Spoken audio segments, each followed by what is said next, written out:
प्रदेश छत्तीसगढ़ पर इस बुलेटिन की शुरुआत एक दुखद खबर से।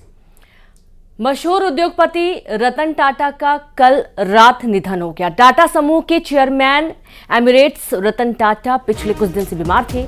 रतन नवल टाटा ने मुंबई के ब्रीच कैंडी अस्पताल में अंतिम सांस ली। 86 वर्ष के रतन टाटा, जिन्हें तबीयत बिगड़ने पर बुधवार को आईसीयू में एडमिट करवाया गया था और उनकी हालत काफी गंभीर बनी हुई थी, उनके निधन से देश भर में शोक की लहर है। उद्योग जगत से लेकर राजनीतिक जगत में लोग दुखी हैं और उन्हें श्रद्धांजलि दे रहे हैं। और आज सुबह 10 बजे से शाम 4 बजे तक उनके पार्थिव शरीर को मुंबई के एनसीपीए यानी national centre for performing art में अंतिम दर्शन के लिए रखा जाएगा। और बहुत दुखद खबर ये देर रात सभी को मिली जब रतन टाटा अब इस दुनिया में नहीं है। उन्होंने कल रात ब्रीच कैंडी अस्पताल में अंतिम सांस ली। 86 साल की उम्र थी, लंबे समय से बीमार चल रहे थे और कल रात मुंबई के ब्रीच कैंडी हॉस्पिटल में उनका निधन हो गया।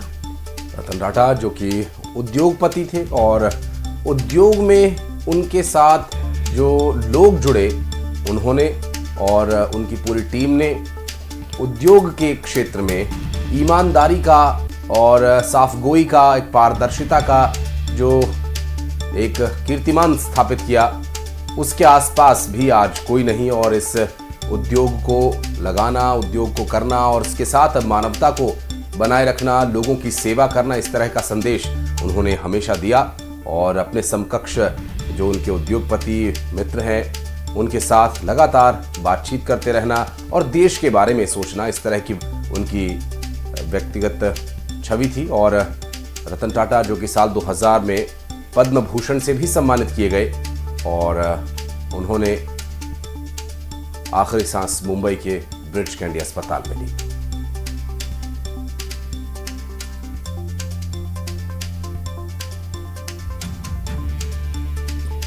वहीं रतन टाटा के निधन पर प्रधानमंत्री नरेंद्र मोदी ने शोक प्रकट किया और प्रधानमंत्री मोदी ने लिखा, रतन टाटा एक दूरदर्शी बिजनेस लीडर, एक दयालु आत्मा और एक असाधारण इंसान थे। उन्होंने भारत के सबसे पुराने और सबसे प्रतिष्ठित व्यापारिक घरानों में से एक को स्थिर नेतृत्व प्रदान किया। साथ ही उनका योगदान बोर्ड रूम से कहीं आगे तक गया। उन्होंने अपनी विनम्रता, दयालुता और हमारे समाज को बेहतर बनाने के लिए एक अटूट प्रतिबद्धता के कारण कई लोगों को अपना मुरीद बना लिया।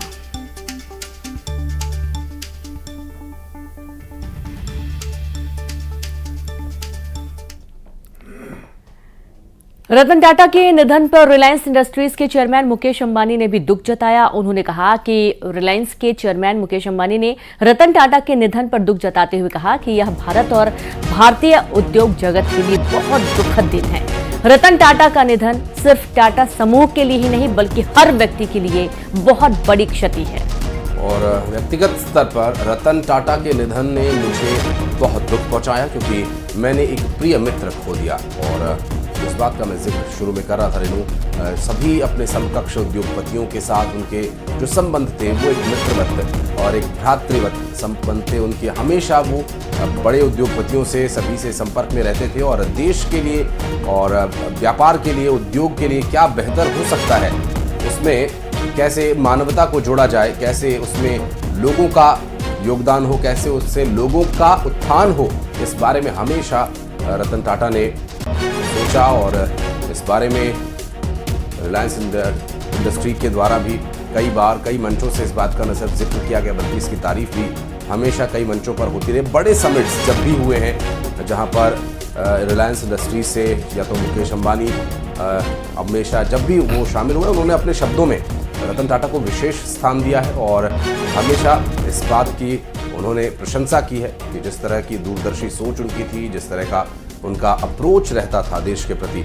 इस बात को लेकर अक्सर मंचों पर चर्चा होती थी। और यूं भी उद्योग जगत में और जिस तरह से टाटा इंडस्ट्रीज ने ग्रो किया रतन टाटा के नेतृत्व में, वो वाकई एक बड़ा कीर्तिमान है, एक बहुत बड़ी ये उपलब्धि है।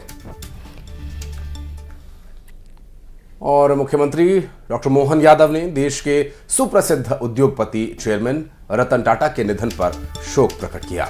उन्होंने कहा कि रतन टाटा का निधन उद्योग जगत ही नहीं अपितु समस्त भारतवासियों के लिए अपूरणीय क्षति है और आज देश ने एक महान उद्योगपति के साथ बेहद संवेदनशील, राष्ट्र सेवा एवं मानवता के प्रति सदैव समर्पित शख्सियत को खोया है। उनके जाने से भारत ही नहीं बल्कि विश्व उद्योग जगत में एक रिक्तता सदैव रहेगी। देश के विकास में उनका योगदान अविस्मरणीय रहेगा और सीएम डॉक्टर मोहन यादव ने बाबा महाकाल से दिवंगत पुण्य आत्मा को अपने परम धाम में स्थान देने और शोकाकुल हर व्यक्ति को यह अथाह दुख सहने की शक्ति देने की प्रार्थना की है। वहीं बीजेपी प्रदेश अध्यक्ष और खजुराहो सांसद विष्णुदत्त शर्मा ने रतन टाटा के निधन पर ट्वीट कर दुख जताया। प्रसिद्ध उद्योगपति, महान देशभक्त और पद्म विभूषण से सम्मानित रतन टाटा का दुखद निधन उद्योग जगत के लिए पुण्य क्षति है। उन्होंने लिखा, विभिन्न सामाजिक कार्यों और उद्योग जगत को नई दिशा देने में उनका योगदान अविस्मरणीय है। ईश्वर दिव्यात्मा को अपने श्री चरणों में स्थान प्रदान करें। और ये जो क्षति है इस पर सभी देश और प्रदेश के जो बड़ी शख्सियतें हैं उनके द्वारा शोक प्रकट किया गया। रतन टाटा के जीवन को यदि शब्दों में बयां करने की कोशिश की जाए तो शायद ये उतना संभव नहीं होगा जितना उन्होंने अपने जीवन में किया। उनके द्वारा किए गए प्रयोग, उनके द्वारा की गई कमिटमेंट्स, देश के लिए लिए गए वो निर्णय आज भी हर भारतीय के लिए न सिर्फ प्रेरणा स्रोत हैं बल्कि हर भारतीय को ये मजबूती प्रदान करते हैं। और बढ़ते आगे। जी बिल्कुल, और अब बात करेंगे कुछ और अहम खबरों का। बात करेंगे श्योपुर की, जहां पर भीड़ ने पुलिस पर पथराव कर दिया। भीड़ ने पुलिस टीम और डायल 100 की टीम पर गाड़ी पर पथराव कर दिया। आपको बता दें कि देर रात जाम हटाने के लिए पुलिस मौके पर पहुंची थी और विजयपुर थाना इलाके के बरखेड़ा रोड का ये पूरा मामला बताया जा रहा है। दो समुदायों के बीच मारपीट के बाद ये विवाद शुरू हुआ था। एक पक्ष ने दूसरे पक्ष पर एफआईआर दर्ज नहीं करने का आरोप लगाया और इसके बाद एक पक्ष ने जाम लगा दिया और पुलिस जाम खुलवाने पहुंची तो लोगों ने पुलिस पर ही पथराव कर दिया। ये पूरा घटनाक्रम श्योपुर से सामने आया, जहां दो पक्षों के बीच मारपीट के बाद बात पुलिस पर हमले तक जा पहुंची। और संवाददाता दीपक दंडोतिया जुड़ गए। दीपक, पूरा घटनाक्रम बताइए। जी बिल्कुल, ये बीते रात का ये मामला है। कुशवाहा समाज और रावत समाज के लोगों में विवाद हुआ था और विवाद काफी बढ़ गया था। बताया यही गया है कि रावत समाज के लोगों को बहुत ज्यादा पीटा था, जिसके बाद वो जब रात को थाने पहुंचे तो उनके खिलाफ एफआईआर दर्ज नहीं की गई। इसी को लेकर के बारखेड़ा रोड पर उन्होंने चक्का जाम लगा दिया और जब पुलिस टीम दो गाड़ियां लेकर के मौके पर चक्का जाम हटाने को पहुंची तो आक्रोशित लोगों ने पुलिस टीम पर पथराव कर दिया। पथराव इतना जबरदस्त किया गया कि पुलिस को उल्टे पांव हाथों हाथ मौके से भाग, और जबकि जो डायल 100 की जो टीम है वो वहां फंस गई थी तो गाड़ी को छोड़ करके वो लोग भाग गए, लेकिन गाड़ी को पूरी तरह से क्षतिग्रस्त कर दिया। अब पुलिस मामले में कार्रवाई की बात कर रही है और वीडियो वायरल होने के बाद पुलिस की कार्यप्रणाली पर भी सवाल खड़े हो रहे हैं, क्योंकि पहली बार नहीं है। इससे पहले भी रावत समाज के लोगों ने कुशवाहा समाज के लोगों को दुकान के बाहर जमकर पीटा था। इसका भी वीडियो वायरल हुआ था। घटना इस क्षेत्र में देखी जा रही है और ये इलाका मंत्री रामनिवास रावत का क्षेत्र है। इसे लेकर के सवाल खड़े यही हो रहे हैं कि उनकी सिफारिश की वजह से रावत पर एफआईआर नहीं होती है। जी बिल्कुल। और लेकिन दीपक, एक बात इसमें और भी महत्वपूर्ण ये हो जाती है कि दो पक्ष आपस में भिड़ते हैं, पुलिस वहां जब बीच बचाव करने पहुंचती है, प्रदर्शन को रोकने पहुंचती है तो उन पर पथराव कर दिया जाता है, हमला कर दिया जाता है। बैकअप के लिए क्या टीम वहां पर पहुंची थी और अभी जो स्थिति बन रही है किस तरह है? क्या मामला वहां भी अशांतिपूर्ण है? क्या सब कुछ नियंत्रण में है? बताया यही गया है कि जब विवाद हुआ था, जमकर मारपीट हुई थी, तब पुलिस वहां पहुंची, लेकिन जब फरियादी शिकायत लेकर के थाने पहुंचे तो पुलिस ने मामला दर्ज भी नहीं किया। इसी को लेकर के चक्का जाम रात को लगाया गया था कुशवाहा समाज के लोगों के द्वारा।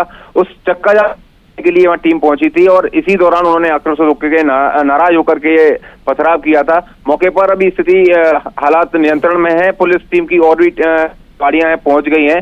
हालांकि अभी तक आरोपी हैं वो फरार हैं, जिन पर एक्शन लेने की बात पुलिस कर रही है, लेकिन उनकी पहचान अभी की जाएगी और जो वीडियो में जो लोग नजर आएंगे उन पर की जाएगी, इस तरह की बात पुलिस अधिकारी कह रहे हैं। बहुत शुक्रिया आपका इस पूरे मामले पर जानकारी देने के लिए दीपक।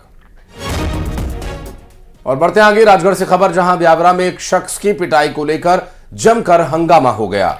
पुलिस थाने के बाहर घायल युवक के समर्थकों की भारी भीड़ जमा हो गई। छेड़खानी के आरोप में युवक की पिटाई कर दी गई।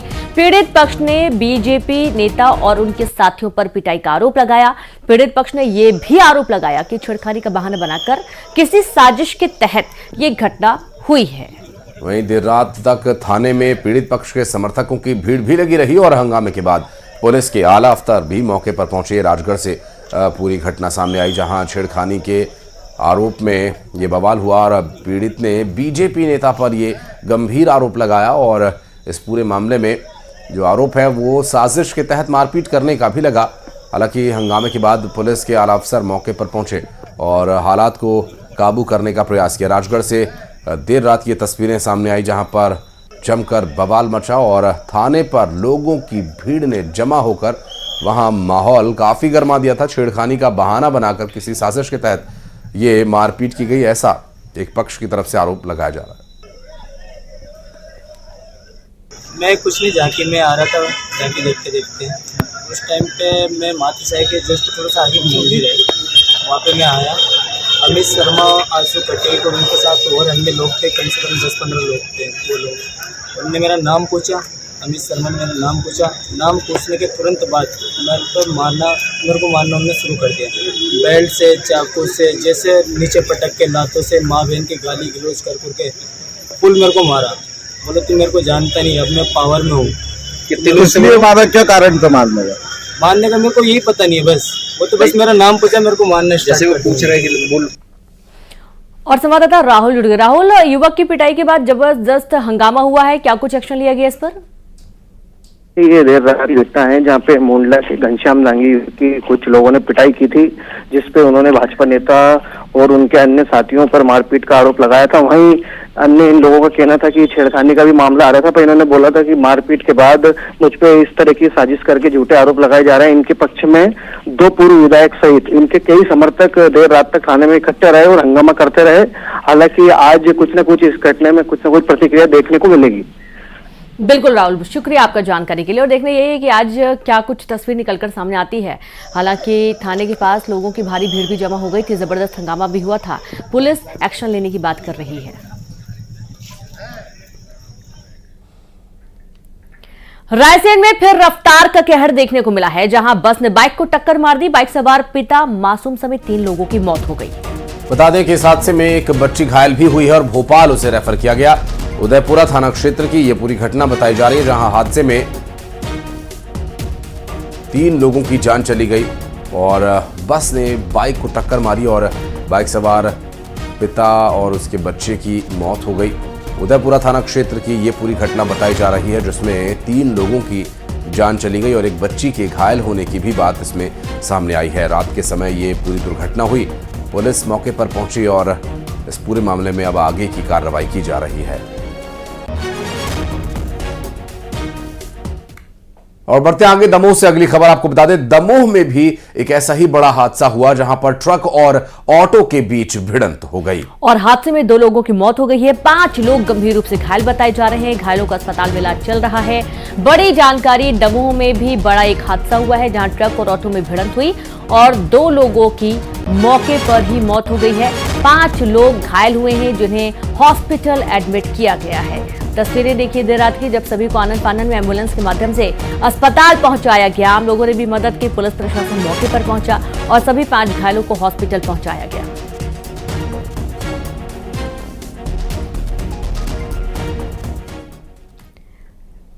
भोपाल में मानवता को शर्मसार करने वाला मामला सामने आया है। बाग उमराव दूल्हा अंडर ब्रिज के पास एक थैली में नवजात बच्ची बरामद हुई है। दरअसल नवजात बच्ची के रोने की आवाज सुनकर आसपास के लोगों को यह पता चला कि यहां बच्ची है और नवजात बच्ची को उस बोरी में रखकर कोई छोड़कर चला गया था। इसका एक सीसीटीवी वीडियो भी सामने आया है, जिसमें एक महिला नजर आ रही है जो स्कूटी पर रखकर बच्ची को लेकर आई थी, जिसने आप भी देख सकते हैं कि एक महिला जो स्कूटी से वहां उसी बोरी को उतारती है और एक मासूम बच्ची जिसने इस दुनिया में शायद अभी आंख भी न खोली हो, उसे इस तरह से यहां पर छोड़ दिया जाता है और एक घर के बाहर उसे रखकर वो रवाना हो जाती है। पुलिस इस सीसीटीवी फुटेज के आधार पर उस महिला की तलाश में जुटी हुई है।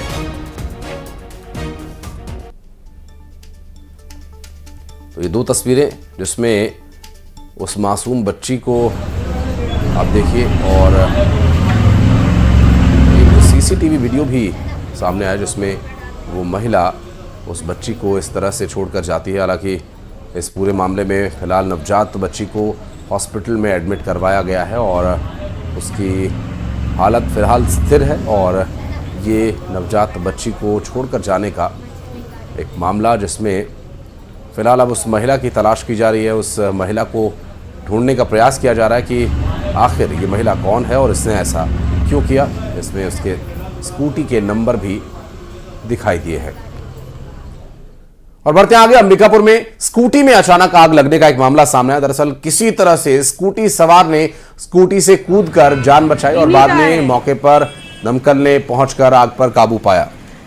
लेकिन ये तस्वीरें आप देखिए जब स्कूटी पूरी जलकर खाक हो चुकी है और गांधीनगर थाना इलाके के एमजी रोड की पूरी घटना बताई जा रही है और स्कूटी की हालत देखकर आप अंदाजा लगा सकते हैं कि किस तरीके से भीषण आग लगी थी। हालांकि इसमें जो लोग सवार थे उन्होंने तुरंत स्कूटी से उतरकर अपनी जान बचा ली, लेकिन ये पूरी घटना जब बीच चौराहे पर हुई तो लोगों ने देखा भी और ऐसा लग रहा है मानिए कि कोई पूरा कबाड़ पड़ा हो, पूरी स्कूटी जलकर खाक हो चुकी है। इधर भोपाल ड्रग्स फैक्ट्री मामले में एक और गिरफ्तारी हुई है। पुलिस ने गोदाम मालिक विष्णु पाटीदार को गिरफ्तार कर लिया है और अब इसे मिलाकर अब तक 5 लोगों की गिरफ्तारियां हो चुकी हैं। और इधर सूत्रों के हवाले से बड़ा खुलासा यह हुआ, दरअसल सूत्रों की माने तो केमिकल मंगाने के लिए आरोपी जीएसटी नंबर्स का यूज करते थे और अलग अलग नंबर्स का यूज करते थे और किसी को शक न हो इसके लिए अलग अलग पतों पर ये केमिकल्स मंगवाए जाते थे। और सूत्रों की माने तो 3 आरोपी केवल व्हाट्सएप पर ही बात किया करते थे और फैक्ट्री बनाने के लिए अमित को हरीश ने ही पैसे दिए थे। और ये देखिए बाकायदा जीएसटी नंबर का इस्तेमाल करके वो नशे का जहर तैयार करने के लिए इस्तेमाल होने वाले रसायनों का ऑर्डर्स दिया करते थे, जीएसटी नंबर्स यूज करते थे और इससे काफी समय तक लोगों को शक भी नहीं हुआ और पुलिस और प्रशासन और इंटेलिजेंस की नजर में भी ये आरोपी नहीं आए। हालांकि बड़ी कार्रवाई जो नशे के खिलाफ जीरो टॉलरेंस को लेकर केंद्र और राज्य सरकारों के आपसी सामंजस्य से चलाई जा रही है, उसके चलते इस पूरे मामले का खुलासा हुआ। और बढ़ते आगे, संजय राउत के खिलाफ एक मामला दर्ज करवाया गया है। दरअसल लाडली बहना योजना को लेकर संजय राउत ने टिप्पणी की थी और टिप्पणी में कहा था कि बंद हो जाएगी योजना। बीजेपी महिला मोर्चा ने की शिकायत, महिला मोर्चा की शिकायत पर मामला दर्ज किया गया है। संजय राउत जिनका एक बार फिर से विवादित बयान सामने आया। दरअसल लाडली बहना योजना जो कि काफी फेमस हो चुकी है और महिलाओं के लिए खासतौर पर ये योजना लाई गई है और इसे बंद करने की बात इन्होंने अपने बयानों में कही है और इसका अब लगातार विरोध हो रहा है।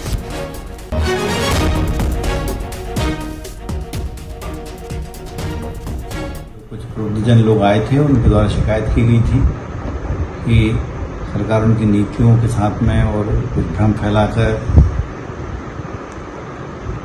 गड़बड़ी करना चाहते हैं, उसकी नीयत से वक्तव्य दिए गए हैं। उस संबंध में हम लोगों ने मामला लेकर उस पर कार्रवाई की गई है। सर किस पर कार्रवाई की, कौन कौन सी धाराओं में? इसमें जिन नेताओं के खिलाफ हम लोगों ने आरोप लगाए थे उनमें हम लोगों ने भारतीय दंड विधान की संहिताओं में प्रकरण पंजीबद्ध किया है। सर धाराएं और प्लीज नाम बता दीजिए।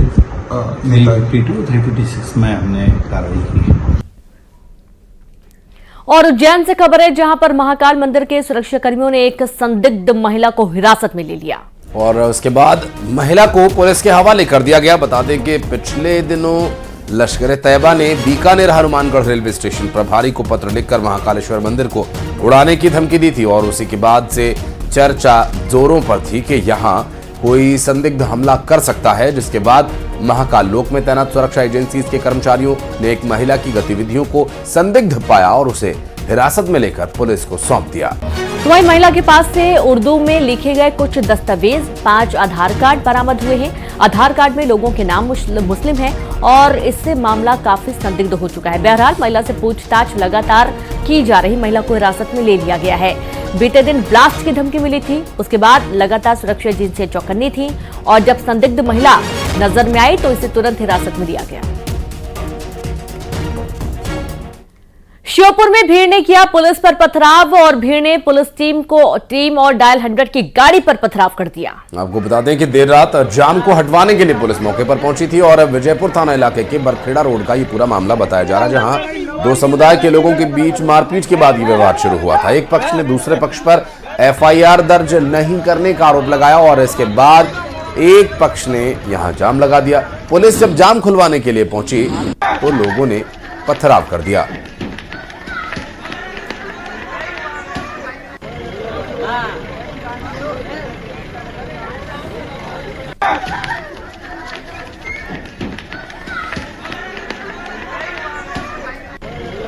तो श्योपुर का पूरा घटनाक्रम, जहां जाम हटाने पहुंची पुलिस थीम पर और घायल 100 वाहन पर भीड़ ने हमला कर दिया। हालांकि इस दौरान दो पक्षों के बीच मारपीट के बाद हंगामा भी हुआ, पथराव हुआ, लेकिन मामले को शांत कराने पहुंची पुलिस टीम पर ही हमला कर दिया गया। और इसी के साथ की कड़क खबरों में फिलहाल इतना ही। आप बने रहिए हमारे साथ। नमस्कार।